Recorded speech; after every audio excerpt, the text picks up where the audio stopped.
just to begin by acknowledging the kind of title of this discussion, the wage for wokeness. If we firstly kind of assess that word wokeness, which is very much a loaded term in the times we're living in, I'd refer to the definition as per the Cambridge Dictionary. I believe it states the dictionary that wokeness is an awareness of social issues like racism or injustice. And as you said, over the past year, we've seen people hop upon us kind of sort of bandwagon on which it was popular and it was trendy and fashionable to talk about these issues. But I think it's not inherently a bad thing that more people are talking about this issue, especially because of the fact that there was once upon a time, let's say, for example, in segregationist America, the normal viewpoint, the normal perspective was one of racism and white supremacy. That was to be expected. Let's say we had a hierarchy of things we could expect from people. At the very top, at a particular time in history, it was white supremacy. The bottom was probably a viewpoint of equality. Now, the best thing you can be is an active activist trying to effect a positive change within our society.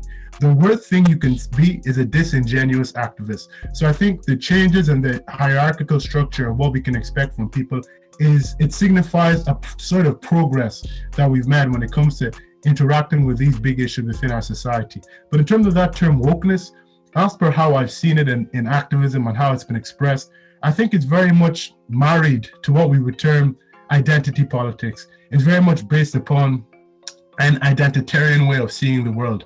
And I think this is somewhat problematic in the sense that you all know me, I know you, we're panelists and we're teammates in a sense. And when you see me, I like to think that you see Eric and you don't necessarily see, I don't know, a black, male, heterosexual, identitarian labels that you would ascribe to me. And I think the problem with the way we articulate activism today is that it's somewhat married to identity politics. And we think that when we look at someone and we look at their identity, it gives us an entire whole picture of who they are and how they navigate life.